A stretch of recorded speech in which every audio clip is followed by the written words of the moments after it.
Mga karangkada, naku po, napaka-traffic ngayon sa EDSA sa nakikita nyo sa inyong mga screens mula sa feed ng MMDA Metro Base. Huwag nyo i-adjust ang inyong mga TV, talagang mabagal ngayon. Ang daloy ng trapiko sa magkabilang panig ng EDSA, north at southbound, mabigat ngayon ang daloy ng trapiko. Kung kayo ay manggagaling ng Makati, papasok kayo sa Mandaluyong area, nako, mabagal talaga ang daloy ng trapiko. Ganoon din sa southbound lane na mga galing ng Mandaluyong, papasok ng Makati at papunta ng Pasay City. Ganon din, mabagal ang daloy ng mga sasakyan ngayon dahil bukas ay holiday. Samantala, eto naman ang sitwasyon ngayon sa Elliptical Road, corner Commonwealth Avenue. Yung medyo kumakapal ngayon ang volume ng mga sasakyan, yan yung mga galing ng Elliptical Road at papasok ng Commonwealth area, papunta ng Philcoa, Tandang Sora at Fairview. Samantalang ito sa bottom ng inyong screen sa baba, yung maluwag ngayon ang daloy ng trapiko, yan naman yung galing ng Tandang Sora, galing Fairview, galing Novaliches area at papunta yan ng Visayas Avenue, East Avenue at pati na rin Quezon Avenue. Walang maging problema ang mga motorista. June 11, 2025, Miyerkules. Nanumpa na ang mga senador pero hindi pa rin umaarangkada ang impeachment trial ng vice-presidente. Pero dito sa amin, tuloy-tuloy ang ratsada ng mga balita na hihahatid namin forthwith. Kasama niyo pa rin kami sa mga kwento ng bayan at lakas ng masa. Sa ngalan ni Nina Corpus, ako si Caroline Bonkin. Bawat komento, pulso ng bayan, importante yan sa amin. Bawat issue, dadaanan natin yan. Kaagapay nyo kami sa mga usaping hindi dapat palampasin. Live tayo sa DZMM Radio Patrol sa East 30, 92.3 FM Radio Manila at lahat ng FMR station sa buong Pilipinas. Gayon din sa Signal TV, Channel 31. Ako, si Jack Batallones. Ito ang Arangkada Balita. VP Sara pinasasagot ng Senado kahit ibinalik nila sa Kamara ang Articles of Impeachment. Senado nanindigang hindi nangangahulugan ng dismissal ang pagsauli sa Kamara ng Articles of Impeachment laban kay VP Sara. Pero ang ilang senador hindi kumbinsido. Legal experts kinondena ang mosyon ng Senado na ibalik ang impeachment complaint sa Kamara. Labag daw ito sa konstitusyon. VP Sara at ilang opisyal ng OVP at DepEd inirekomendang sampahan ng patong-patong na reklamo ng komite ng Kamara kaugnay ng maanumalyang paggasta ng confidential funds. At Eastern Visayas, isinailalim sa isang taon na state of calamity ni Pangulong Ferdinand Marcos Jr. para mapabilis ang rehabilitasyon ng San Juanico Bridge. Bagamat nakapanumpa na ang mga senador bilang hukom sa impeachment trial ni Vice President Sara Duterte, di pa rin uusad ang paglilitis. Ito ay matapos subukang ipabasura ng ilang senador na kaalyado ng Vice Presidente ang impeachment complaint. May detalye si Cherubim Ganaden. According to the Constitution, Martes, ika-10 ng Hunyo, nagbihis bilang impeachment court ang Senado. Pinangunahan ni Senate President Chis Escudero. Sinimulan na ang proseso laban sa Vice Presidente. Pero bago pa man ito, tinangka ni Senador Ronald Bato de la Rosa na tapusin na agad ang laban. Of the 20th Congress, the verified impeachment complaint against Vice President Sara Zimmerman Duterte be dismissed. I so move, Mr. President. Hindi sang-ayon ng ilang senador. Sa halip na ibasura, inamyendahan ni Senator Alan Peter Cayetano ang mosyon. Ibalik sa Kamara pero di pa tapusin. We have not yet convened, Mr. President, as an impeachment court.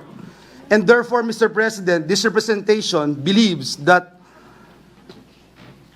we have no constitutional authority as legislative body to dismiss an impeachment complaint. Sa boto ng 18-5, ipinasa ang bagong mosyon, ibinalik ang Articles of Impeachment sa Kamara, hindi para itigil kundi para linawin. I hope people will refrain from making insinuations that there is an intent not to proceed with what was agreed upon yesterday simply because of the time. Because I was here at 4 p.m. and I waited until we had enough numbers for a quorum. Sa botohan, bumoto ng no sina Senators Coco Pimentel, Risa Ontiveros, Grace Poe, Sherwin Gatchalian at Nancy Binay. Bumoto ng yes para sa pagbabalik pero hindi pagbasura sina Escudero, De La Rosa, Robin Padilla, Bongo, Francis Tolentino, Amy Marcos, Cynthia Villar, Mark Villar, Jinggoy Estrada, JV Ejercito, Ramon Revilla Jr.,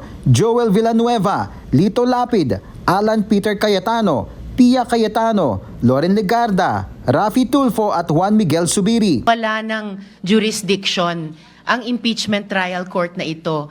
Yan ay pag-amin, yan ay pagsisinungaling dun sa phrase sa pinagbotohang motion kani-kanina lang na without dismissing or terminating the complaint. Sa Kamara, matindi ang akusasyon, technical malversation, bribery, perjury at falsification of documents laban kay Vice President Sara.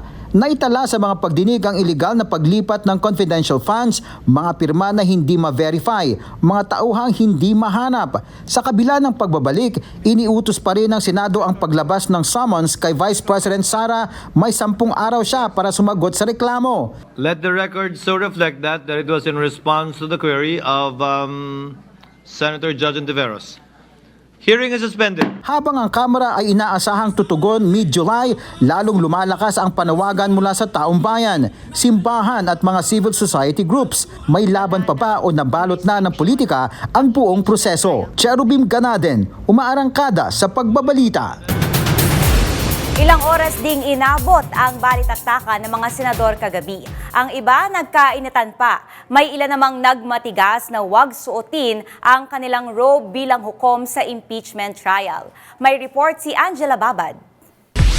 And the impeachment trial of Vice President Sara Zimmerman Duterte is hereby declared open and called to order. Mag-aalas 6:30 kagabi nang mag-convene ang Senado bilang impeachment court sa pangunguna ni Senate President Chis Escudero na siyang tumatayong presiding officer. Nanumpa rin ng senator judges at nakarobe na rin sila. And the laws of the Philippines. So help me God. Kapansin-pansin namang may mga senador na hindi nakarobe. Naglatag sila ng kondisyon bago nanumpa. That I make this oath ad cautelam without prejudice to the resolution of jurisdictional issues as well as issues pertaining to the validity of the impeachment complaint or to the filing thereof, if any. Thank you. Na ako po ay manunumpa pero meron pong reserbasyon. Si Senator Ronald Bato de la Rosa, hinikayat ang mga kapwa senador na ibasura ang impeachment complaint laban kay Vice President Sara. Anya, mahina ang pundasyon ng reklamo. Anuman ang nakatuntong sa mahinang pundasyon ay laging may panganib na gumuho. Kung ang isang impeachment case ay minadali at nakasandig sa paghihiganti at pamumulitika, ay maihalin tulad sa isang estrukturang itinayo sa gilid ng bangin. Binira rin ni Bato ang pandededma umano ng Kamara sa unang 3 impeachment complaint laban sa bise. Yung ika-4 lang daw ang inaksyonan ng Kamara. Tingin ni De La Rosa, paglabag yan sa 1-year ban sa paghahain ng impeachment complaint. Bakit pa raw tatalakayin yan sa Senado kung depektibo ito? Kung ang 3 na unang impeachment complaint ay pinadaan sa EDSA, mukhang sa Skyway po ang piniling landas ng House para sa pang-4 na impeachment complaint para maiuwi ito sa Senado. Bakit din daw ipipilit panatalakayin sa loob ng 19th Congress kung pasara na ito at pabukas naman na ang 20th Congress? Mag-i-interpellate sana si Senator Bongo pero pinasuspend muna ni Escudero ang sesyon. Pagbalik, tumayo si Senator Risa Ontiveros. I move that any interpellation or any action, any seconding speech on the privileged speech be suspended momentarily after his speech to allow us to take our oath, which was the subject of the approved motion yesterday. Motion kahapon na manumpa na po kaming... I still Point have of the floor. order. I have the floor, Mr. Point of President. order. I have the floor, Mr. President. A point to of make order, way Mr. President. for Session- taking of the session oath is before suspended. the... Nakailang beses na suspend ang sesyon. Sa isang bahagi ng sesyon, nagkainatan pa sina Senator Robin Padilla at Senator Joel Villanueva. Gusto kasi ni Senator Villanueva na i-convene ang impeachment court bago pag-usapan kung i-dismiss ba o hindi ang impeachment case. Sa huli, nagdesisyon na rin si Escudero na mag-convene ang sesyon para mapagdebatehan na kung dapat bang i-dismiss o hindi ang nasabing impeachment complaint. Angela Babad, umaarangkada sa pagbabalita. Returned but not resolved ang impeachment complaint laban kay Vice President Sara Duterte matapos pagbotohan sa Senado. Kahit naman igiit na hindi ito pagbabasura, tingin ng ilang senador gano'n na rin ito. Nagbabalik si Angela Babad. Nagkakagulo sa interpretasyon pero malinaw ang boto. 18 senador ang pabor na ibalik ang impeachment complaint sa Kamara. 5 ang tutol. Wala raw itong ibig sabihing dismissal, pero sa mga salita ng ilang senador, halatang hindi lahat kumbinsido. Giit ni Senator Bato de la Rosa, ang pagbabalik ng reklamo ay tagumpay para sa kanyang panig. Anya, nagpapakita lang ito na kinikilala ng Senado ang argumento niyang may depekto ang complaint. Para kay Senator Amy Marcos, hindi palusot si Vice President Sara. Tuloy pa rin daw ang ibang kaso sa COA, DOJ at PNP. Hindi kinagat ni Senator Coco Pimentel ang argumento ng karamihan. Anya, disappointing ang botohan at posibleng mauwi sa legal na hamon ang ginawa ng Senado. Nagbabala rin si Senator Sherwin Gatchalian na baka lalo lang lumabo ang proseso. Mas mainam daw sana kung sinunod ang president para klaro ang susunod na hakbang. Habang ginugulo ng Senado ang daloy ng proseso, tahimik pa rin ang kampo ni Vice President Sara. Pero malinaw, ang susunod na hakbang ay nakasalalay sa Kamara at sa magiging tugon ng 20th Congress. Angela Babad, umaarangkada sa pagbabalita. At kaugnay nga ng balitang yan, makasama natin mula sa House of Representatives, live mag-uulat si FMR News Senior Correspondent Willie Delgado Jr. Willie, alam ko nagkaroon ng press conference kanina yung prosecution panel. Ano yung napag-usapan kanina? Jack, wala pang plano sa ngayon ang House Prosecution Panel na tanggapin yung pinababalik na articles of impeachment, yung iniriman kagabi na napagkasunduan ng mga senator judges kagabi sa Senado. Ito yung tahasang inamin ngayon ni Batangas Representative Jinky Luistro na nagsabing sa halip ay magpapadala sila ng motion for clarification sa kung anong nais malaman ng Senado. Pasado alauna kanina, nang dumating dito yung ilang mga staff ng Senate Sergeant at Arms para ipareceive yung certification nung pag-remand ng articles of impeachment para hingan ng paliwanag ang Kongreso. Ito'y kasunod na rin nung naging motion kagabi ni Senator Alan Peter Cayetano na ibalik dito sa mababang kapulungan ang articles of impeachment upang malaman kung wala bang nilalabag o wala naging violation ang mga kongresista, ang mababang kapulungan ng Kongreso sa paghahain ng impeachment complaint laban kay Vice President Sara Duterte. Pero paglilinaw ng mga House prosecutors, hindi ito nangangahulugan na sinusuway nila o sumusuway sila sa kung ano mang ipinag-uutos ng Senado. Bagkus ay meron lamang daw silang nais malaman doon sa kanilang papadalang motion for clarificatory kung ano ang nais na linawin ng mga senator judges doon sa nilalaman ng 7 articles of impeachment.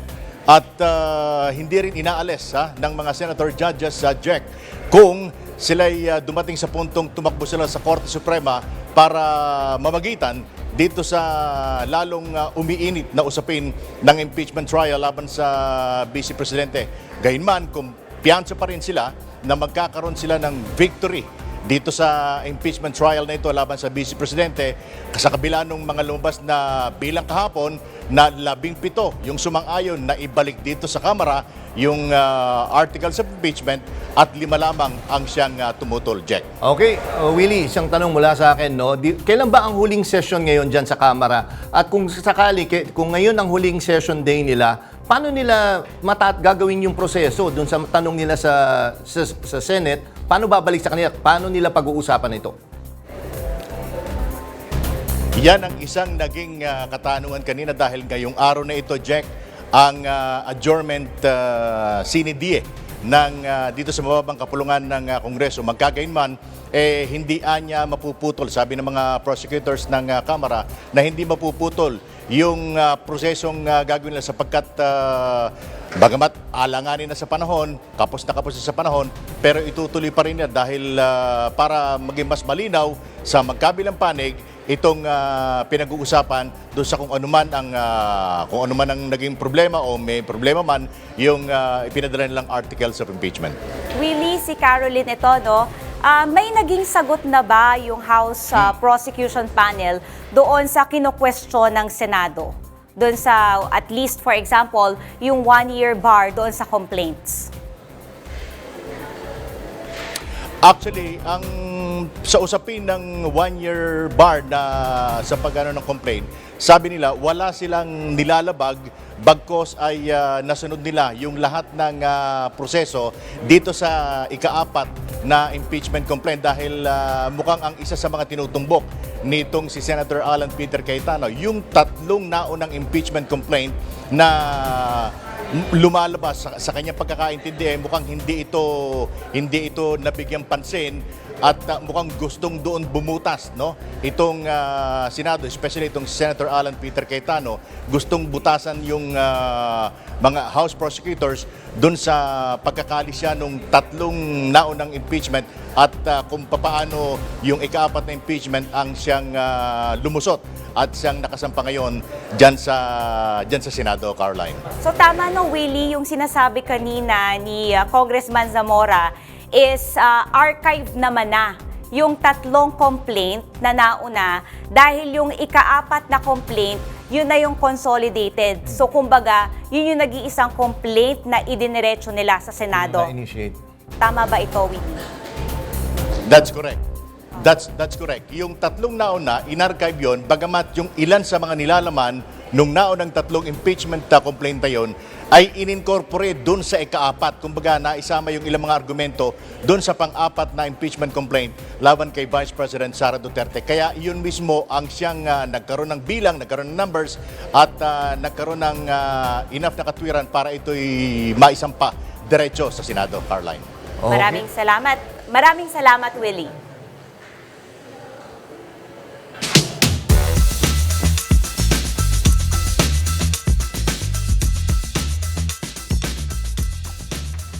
Sa issue pa rin ng impeachment, Senado raw ang court pero House ang na-court out.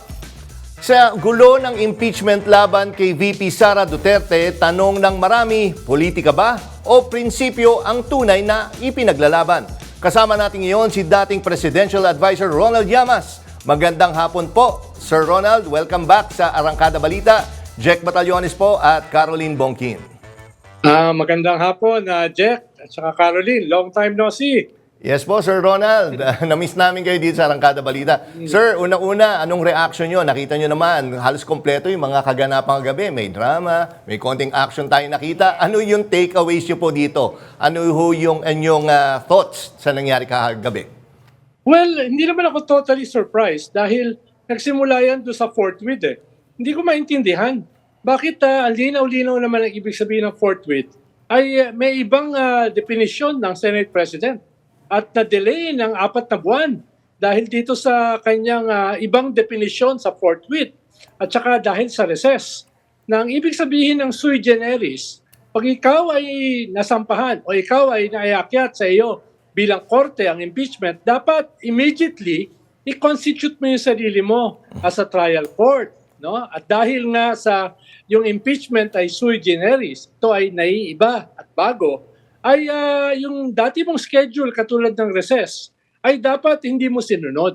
Dapat mas mahalaga yung utos ng ating konstitusyon, yung pinaka-fundamental na batas ng bansa, ang susunodin mo. At ang utos nito ay gawin kaagad-agad ang impeachment trial.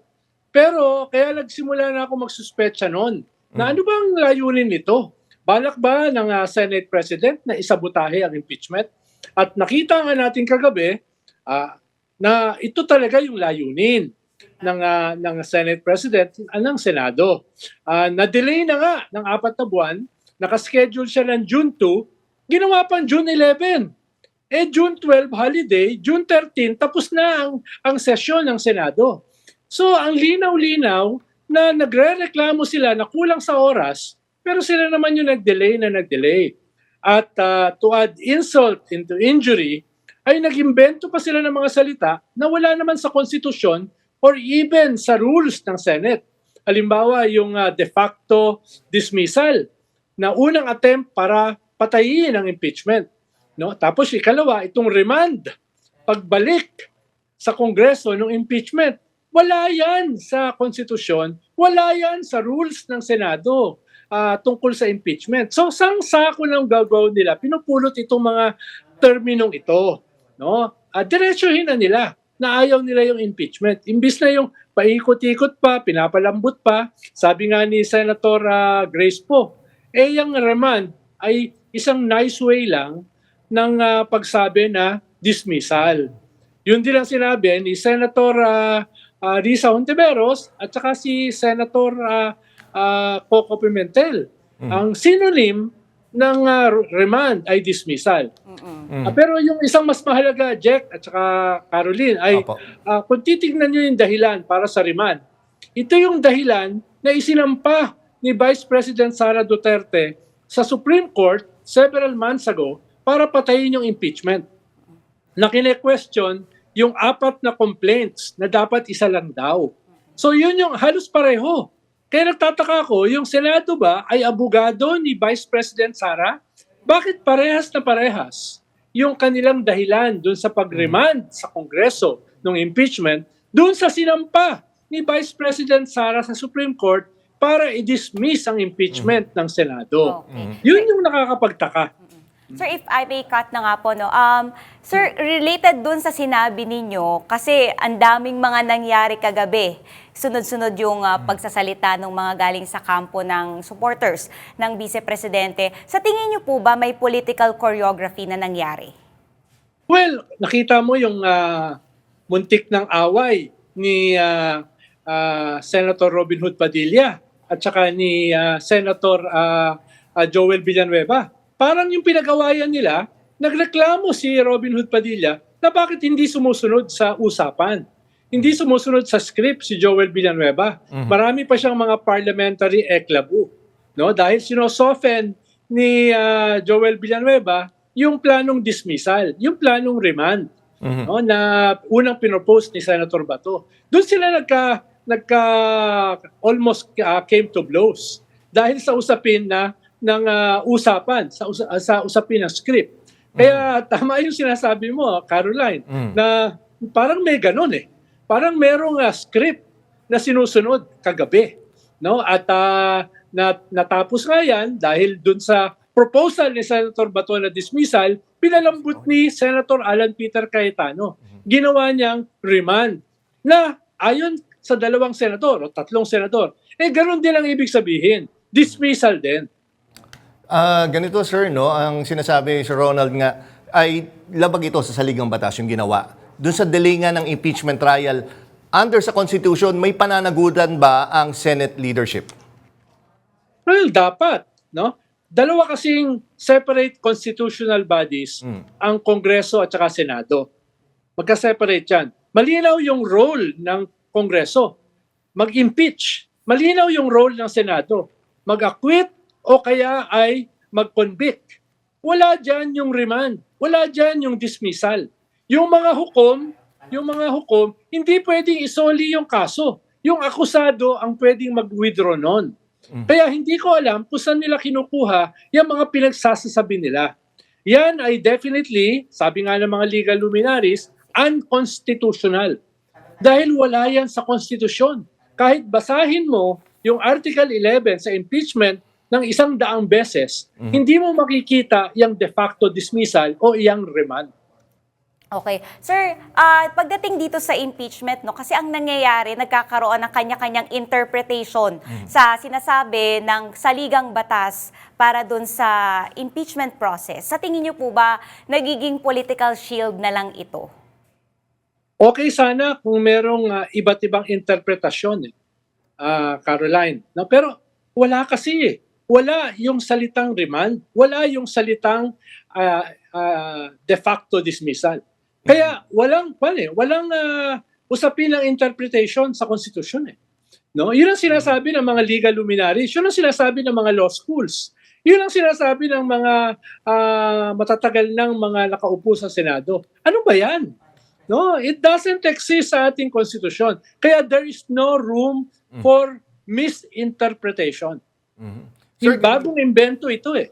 So hindi siya misinterpretation. It is a new creation.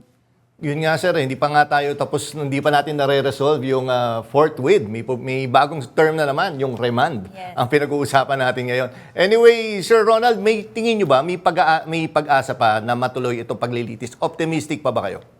Well, sinofen ni Senate President dahil sinabi niya ay nag-issue sila ng subpoena sa Vice President, no, na sasagutin any day.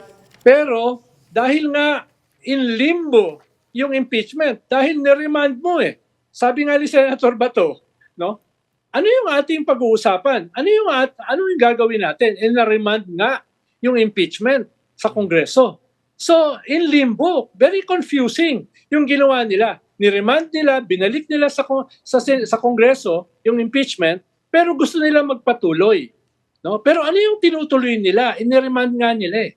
So, nakikita ko, sineset nila yung template para ito ay i-reject ng 20th Congress na mag-a-assume sa Hulyo. Kaya sana itong parating na 1.5 buwan, maliban sa paglilinaw ng confusion na idinulot ng Senado, ay mag-scale up yung mga mamamayan sa kanilang indignation. At ngayon, nakikita natin kanina, libo-libo yung pumunta sa Senado para maglabas ng kanilang galit at pagtutol dito sa remand. At nakita natin yung mga organisasyon, yung Makati Business Club, mga negosyante, mga law schools, San Beda, UP, UST, mga Gen Z at saka mga millennials at mismo mga simbahan. Yung mismo pinakamalaking grupo, yung Catholic Bishops Conference of the Philippines ng Simbahang Katoliko, sa pamamagitan ng kanilang presidente, si Cardinal Ambo David, naglabas ng statement kahapon. No? Na dapat ito ay tinuloy na. Dapat hindi na kung ano-anong mga interpretasyon ang sinabi na hindi naman nag-exist. Dapat kung wala namang itinatago, ay itinuloy na nila ito. At tingin ko, magpatuloy na maglalabas ng posisyon itong mga simbahan. Ito yung mahalaga na dagdag dito. Dahil sa mga survey na mga lumabas, halos lahat ang sinasabi, 80 to 90% ng ating populasyon ay gustong ituloy ang impeachment. So ang nilalabag dito ng Senado ay hindi lamang yung ating konstitusyon, hindi lamang yung sarili nilang mga rules sa Senado. Ang nilalabag nila dito ay yung interest ng sambayanan. And finally, at this point, kung kayo po yung strategist ng Vice Presidente, sa tingin nyo ano po yung dapat na maging diskarte nila? Medyo, Caroline, ayoko siyang tulungan eh.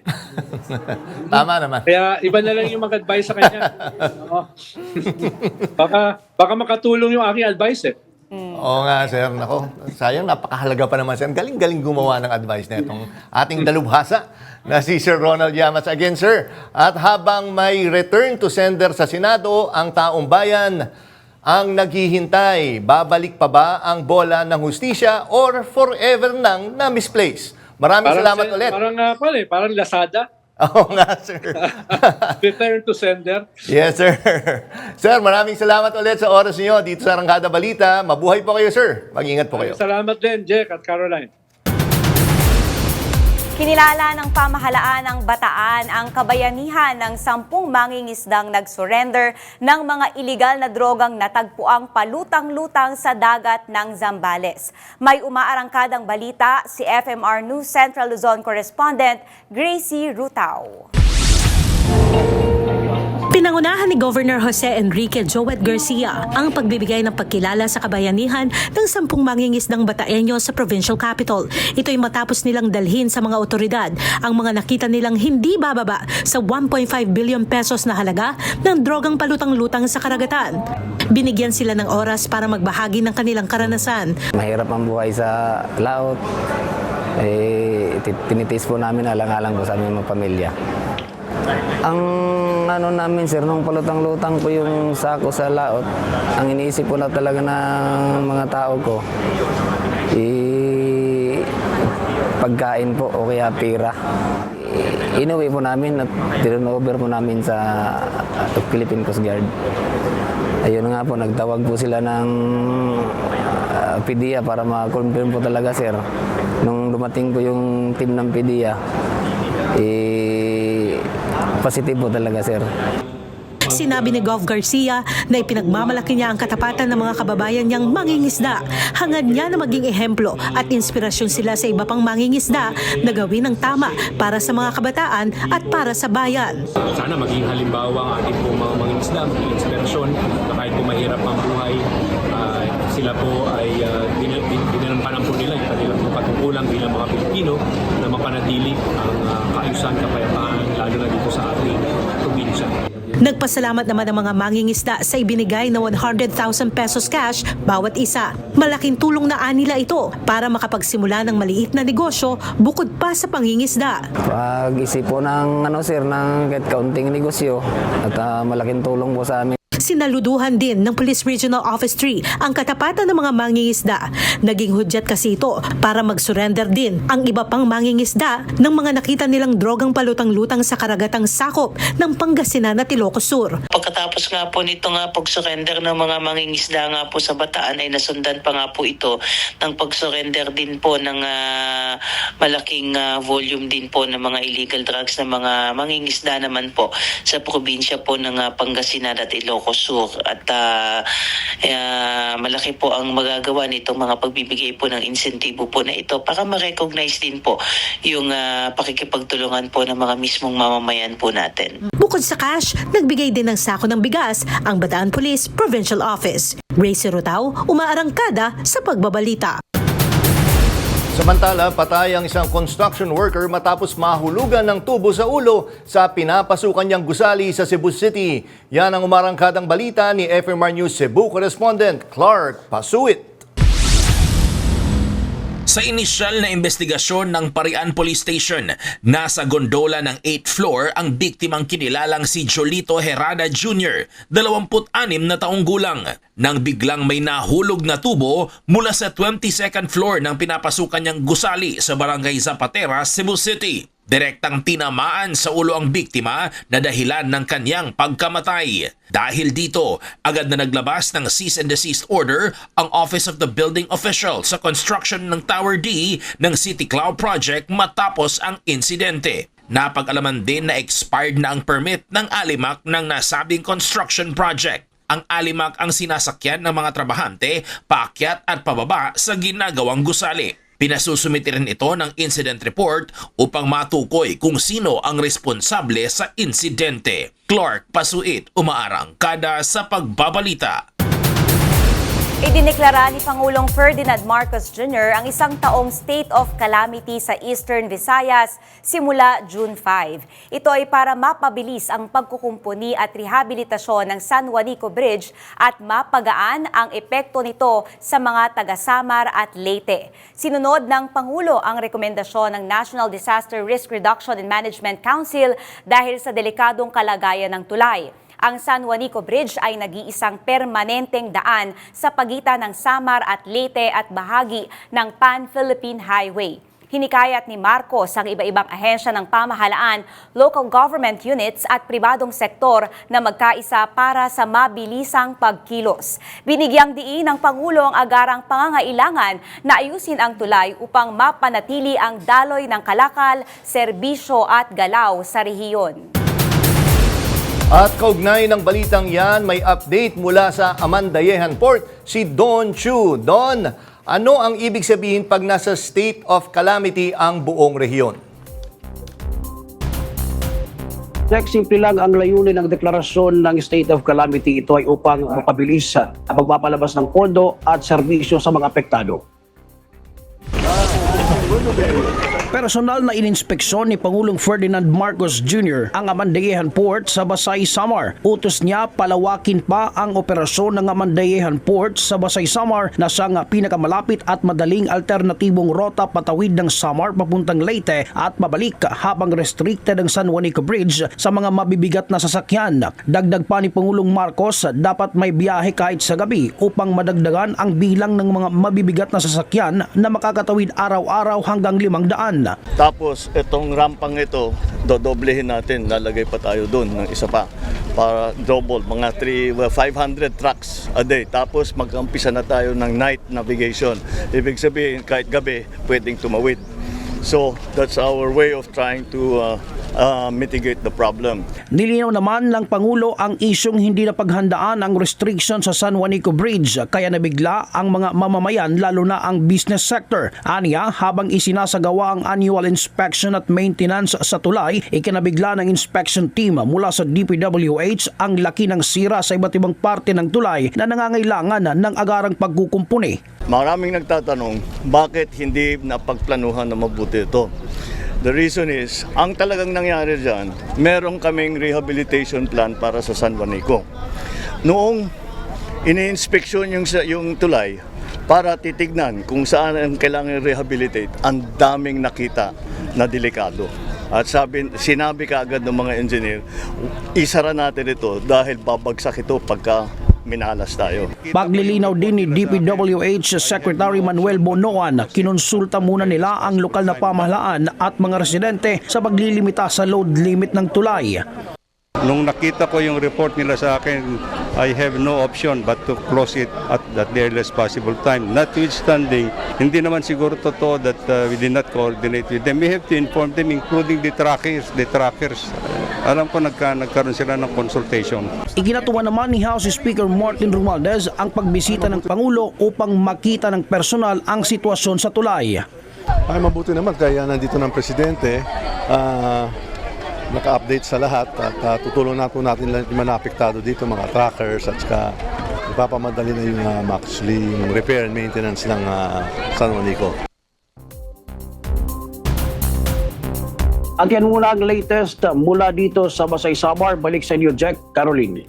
Maraming salamat, Don Ju. Mabuhay kayo at mag-ingat kayo dyan.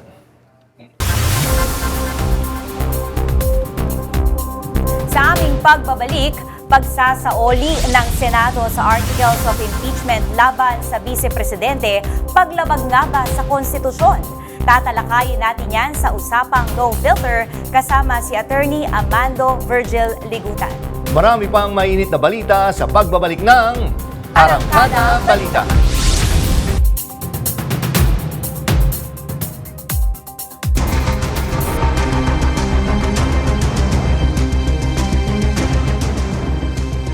Sa gitna ng gulo sa impeachment trial, nirerekomenda ng Kamara na kasuhan na si Vice President Sara Duterte. May detalye si FMR News Senior Correspondent Willie Delgado Jr.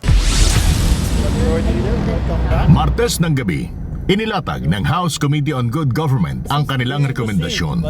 Kasuhan si Vice President Sara Duterte at ilang opisyal ng OVP at DepEd ng technical malversation, perjury, bribery at falsification of documents. Sa mga hearing, lumabas na pinahawak daw ni Duterte sa security chief ang confidential funds.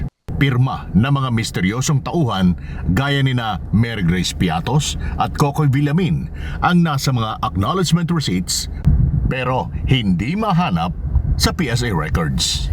May opisyal din mula sa DepEd na nagsabing binigyan siya ng sobre na posibleng may kaugnayan sa bidding ng proyekto. Ibinunyag ng dating USEC na pinilit siyang mag-resign matapos kontrahin ang suhestyon ng mga tauhan ni VP Sara.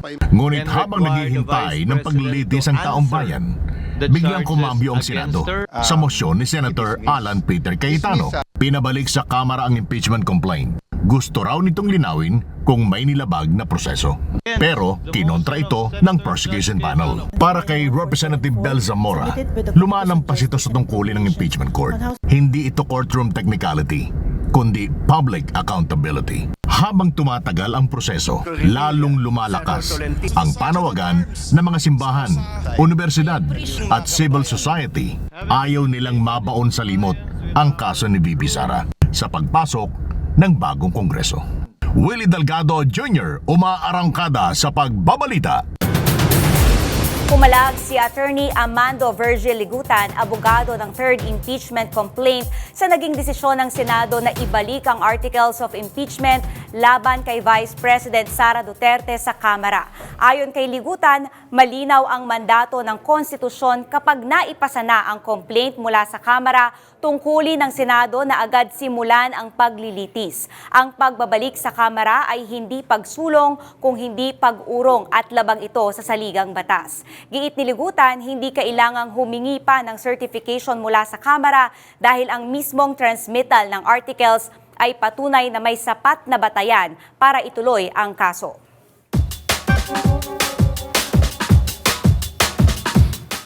Marami ang napailing, napakamot at napatanong sa kaganapan sa Senado kagabi. Kaya lumabas kami sa kalsada para tanungin ng taong bayan. Ano ang masasabi mo sa naging desisyon ng Senado na isauli sa House of Representatives ang Articles of Impeachment laban sa Vice Presidente? Pakinggan natin ang inyong masasabi. Sa opinion ko, dapat hindi na isinuuli. Kung may kasalanan ka, bakit hindi mo ilabas? Bakit ka matatakot sabihin sa tao kung wala kang itinatago? Tama lang din naman kasi nagkakagulo na sa Senado eh. Kaysa magkagulo-gulo pa sila, ipasa nilang nila sa iba. Ayun lang, pinagpasapasaan lang nila ng hindi na malaman tuloy ng tao kung ano yung gagawin na sa kanila. Ngayon, kung pagpapasapasahan pa nila yan, paano natin malalaman kung may kaso ba siya o wala? Kailangan maumpisahan na. Dapat sa Senado na. Kung ano ba Senado, pilay ba o ano ba, takot ba sila, di ba? Di mas maganda kung talagang doon madidis sila na may impeach ang BP. Sige, mas maganda. Kasi yun naman ang gusto ng tao, may impeach eh.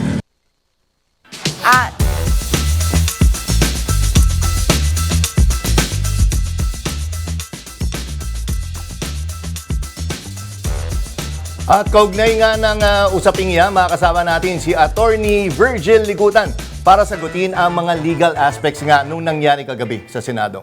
Magandang gabi po, Attorney Ligutan. Jack, Welcome po ulit sa Arangkada Balita. Good evening. Good evening sa ating mga kababayan. Yes, Attorney, derechahan na. Yun nga, sinasabi. Labag ba sa saligang batas yung ginawa ng Senado kagabi? No question about it. Labag sa batas yung ginawa ng Senate kagabi. 2 points, no? Number one, kung babasahin natin yung Constitution, Jack, saka Caroline, napaka-klaro sa Constitution. The moment matanggap ng Senado yung articles of impeachment, the Senate only has one prerogative, and that is to proceed to trial immediately or forthwith. Now, yung key is, ano bang ibig sabihin ng salitang proceed? Yung ibig sabihin ng salitang proceed is to move forward. Ibig sabihin, isang direksyon lang dapat, Caroline at saka Jack. The moment matanggap na ng articles of impeachment ng Senado ang articles of impeachment, it must move forward to a trial. Now, yung ginawa nila kagabi is to remand, to return to the Senate. So it's not moving forward, which is what is required by the Constitution, but it's like stepping backwards. For me, that makes it unconstitutional. Walang basihan sa Constitution ano yung ginawa ng Senado kagabi. Pangalawang punto, Jack tsaka Caroline, yung ginawa nilang pag-remand or yung pag-return to the House of Representatives, it's like yung Senado nag-exercise ng tinatawag na review power. Parang ni-review nila ano yung ginawa ng House of Representatives.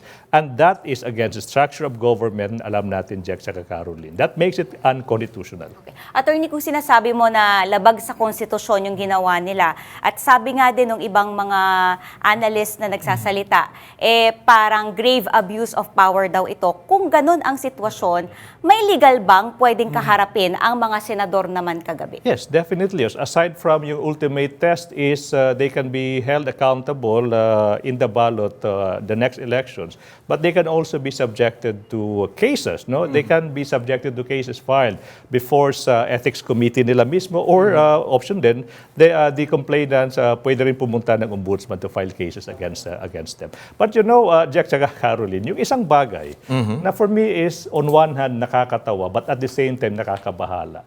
Yung spectacle natin nakita natin kagabi na isang senator judge mismo yung nag-file ng motion to dismiss sa isang kasong final mismo sa korte niya, tsaka siya mismo yung magde-decide. So yun isang bagay na napaka-unprecedented. So alam mo, among the legal community, yung mga abogado, parang kami napakamot eh.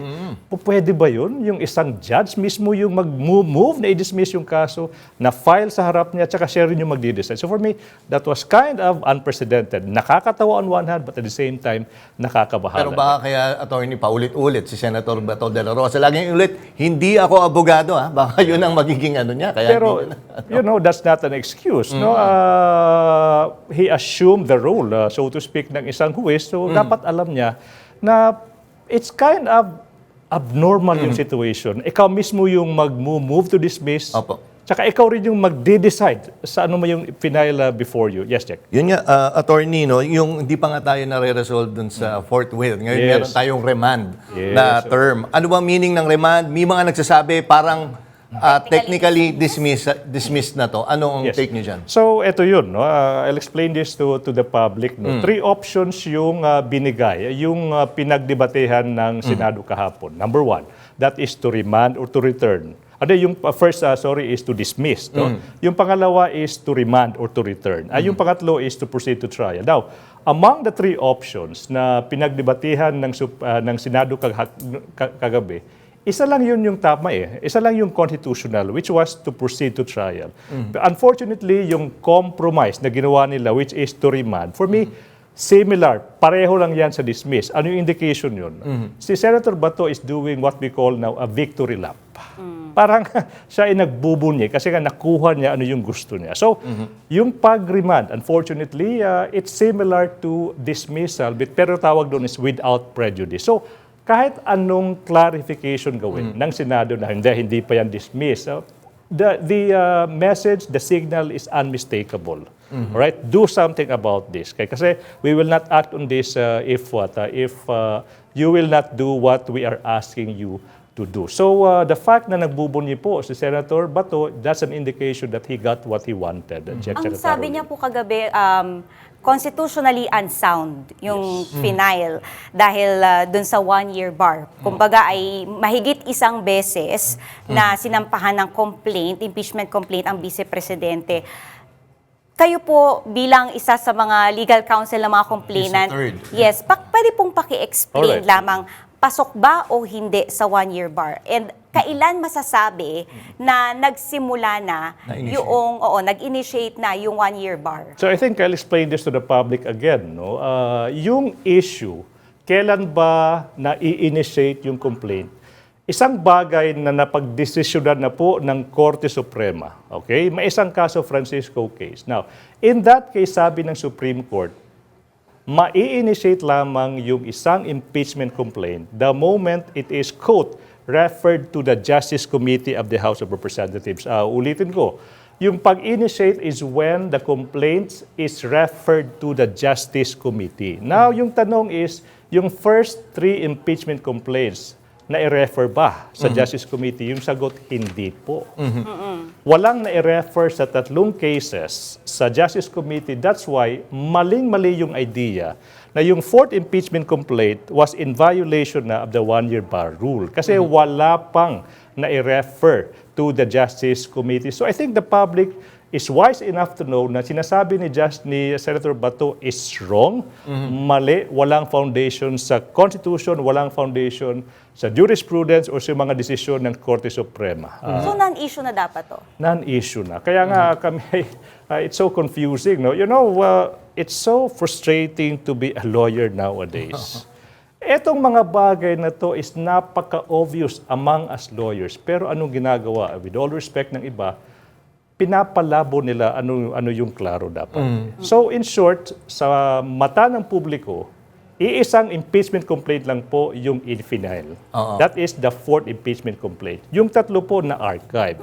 Pero sabi daw yung first 3 impeachment complaints, kinonsolidate. That's why they came up with the best possible version, which is the 4th impeachment complaint. So mali po, wala pong violation sa 1-year bar rule. napakaklaro, walang violation, Jack. So yun nga, attorney, pag binalik ulit sa House of Representatives at eventually tinanggap yan ng Kamara, ano mangyayari po dyan? Yung 20th Congress ay magbobotohan ba ulit ng panibago? Anong mangyayari dyan? Isa pa yan. Yung pangalawang condition po na hiningi ng Senado is, for me, impossible to comply with.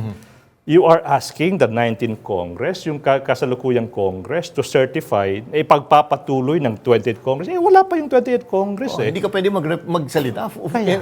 So it's like parang ipinapagawa yung isang bagay na imposibleng gawin ngayon. Anong tawag doon? It's confusing. Okay. Si Senator Amy Marcos, ang sabi niya po kagabi, ang impeachment daw ang pinakamaliit na eskinita ng accountability. Sa tingin niyo po, siguro baka pwedeng ma-explain lang po ang sagot niyo dito, and gaano ba ka-importante itong impeachment process to begin with? Bakit ba meron tayo nito? So I think, again, I'm talking to the public. Tanong, attorney, ano ba yung silbi ng Article 11 na yung public accountability? Nako, ang laking bagay ng Article 11 in the Constitution. Why? Yung Article 11, andyan yan para may posibilidad na yung Pangulo or yung Vice Presidente is ma-hold accountable by the public. For example, when they, steal from the public funds. Yung tanong, ano ba yung kinalaman ng taong bayan sa impeachment? Ako, ang laki. Yung pera po na sinasabing in-squander ng Vice President, pera po natin yan. Pera po ng bawat Pilipino yan. Yung 612,500,000 po, pera po natin yan. Pwede po yung ipambili ng bigas, makakain ng ating mga mahihirap. So may kinalaman po lahat ng Pilipino sa usaping confidential funds. So ano yung silbi? Let's go back ng Accountability Article 11 ng Constitution. Isa pong bagay na maipapakita po natin na patas po, pantay-pantay po tayo sa mata ng batas. Kahit ikay Vice Presidente, kung ikay nagnakaw, dapat kang ma-hold accountable. Attorney, kung merong mga ganong question, yung ating mga senator judges, ano na lang dapat yung ginawa nila instead na nagkaroon itong mga motion to dismiss, motion to remand? Simple. Just do what you are tasked to do by the Constitution. Proceed to trial. Yung 2001, di ba? Panahon ni Pangulong Estrada, 2012, panahon ni Chief Justice Corona, wala namang isyong ganito eh. Tsaka ito pa, lastly, no, Jack tsaka Caroline, yung issue na yan, yung pupwede bang silipin ulit ng Senado, ano ba yung tinatawag ng mga technical infirmities, alam mo, yung sa 2012, sinubukan yan eh. Sinubukan ng defense to raise the same issues, yung sinasabing technicalities, hindi daw tama yung verification. Alam mo yung sagot ni Juan Ponce Enrile, then Senate President, sabi niya, no, we will not look into this. Kasi nga, ano yung ginawa ng House of Representatives? Enjoy the presumption of regularity. Okay, now, yung tanong, the same issue was raised in 10 to 12, mabilisan yung sagot ni JPE. Hindi. Legal. We cannot look into it now. Pero yung tanong, ba't may issue ngayon? So, dapat ganun na lang yung ginawa. Exactly. Yun, attorney, I don't know kung na-monitor mo kanina yung press con nung yun sa next na moves ng prosecution panel. Sabi nila may pinapasagot sila mula sa Senado. Ano ang nakikita natin at the earliest? Kailan tutuloy talaga itong inintay nating impeachment trial? Or tutuloy pa ba?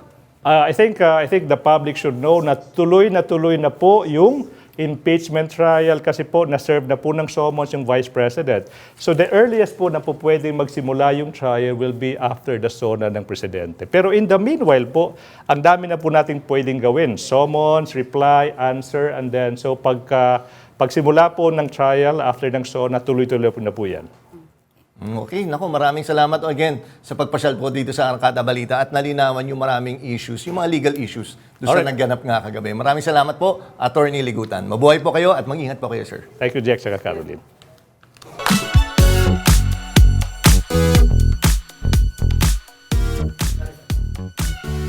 Happy day today para sa Army all over the world dahil na-discharge na mula sa mandatory military service ang BTS members na sina RM at V. May showbiz balita si DJ Mama Mia. Hello, Armies! Discharge na pagkatapos ng 2 taong mandatory military service ang BTS members na sina RM at V. December 2023 nang parehong mag-enlist sa military sina RM at V. And even then, parehong nakapag-release ng kanta ang dalawa habang nasa military service. Bukod kina RM at V, nakaset na rin for discharge sina Jimin at Jungkook. Sakto naman yan para sa upcoming fest ng grupo in celebration of their debut anniversary ngayong June 13. 2024 naman nang ma-discharge sina Jin at J-Hope. Ako po si DJ Mama Mia ng FM Radio Manila, umaarangkada sa Showbiz Balita. Yun, maganda yung mga paliwanag, no? Sobrang medyo malaking issue talaga yung impeachment na yun. Ang tagal mong inintay, tas ganun din pala, madedelay pa rin. Pero maganda naman yung paliwanag ni Attorney Ligutan kanina. Yes, oo. So malinaw, ang sinasabi ni Attorney Ligutan kanina ay yung 3 impeachment complaint, hindi yun yung umakyat sa Senado. Kumbaga, yung pang-4 na impeachment complaint, yun yung consolidated na complaint. Kumbaga, pinagsama-sama yung 3. Tapos, yun yung nag-iisang complaint na iniakyat. Kumbaga, mula dun sa time na naipa sa Senado, dun magsisimula lang yung countdown. Oo, pero yun nga, alam mo dati pa lang, sa bawat guest namin, tinatanong talaga yung possibility. Kasi nandun talaga yun yung possibility na ibabalik sa House of Representatives, yung articles of impeachment. Alam ko, dati may isang guest tayo mula sa House of Representatives. Tinanong ko, pag binalik ba sa inyo yung articles of impeachment, tingin nyo na at kung sakaling magkaroon ulit ng botohan, nasa inyo pa rin ba ang numero? At lumalabas naman, sabi nyo, confidently, kahit ito yung lumabas ng mga bagong nanalo ng mga congressmen, sabi nila, confident sila na makukuha pa rin nila ang numero. Kung sakali, pero sabi naman ni attorney, hindi naman kailangan ulit magbilangan eh.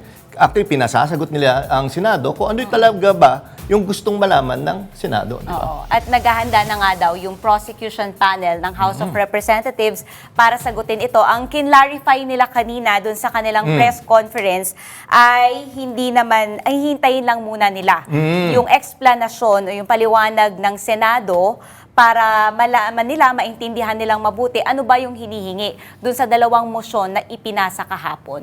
Pero ang nagpapakomplika nga dito bukas holiday. Then wala nang mga session eh. So paano? Yung tanong ko nga kanina kay Idol Willie, di ba? Paano sasagot ngayon yung ano? Wala naman silang session na. Well, hopefully, magkaroon ng paglilinaw yan sa mga susunod na araw. Okay. At yan ang mga balitang umarangkada ngayong araw. Sa ngalan ni Niña Corpus, ako si Caroline Bonquin. At ako naman po si Jack Batallones para hindi mahuli sa usapan, kapit lang hanggang sa susunod na Arangkada Balita.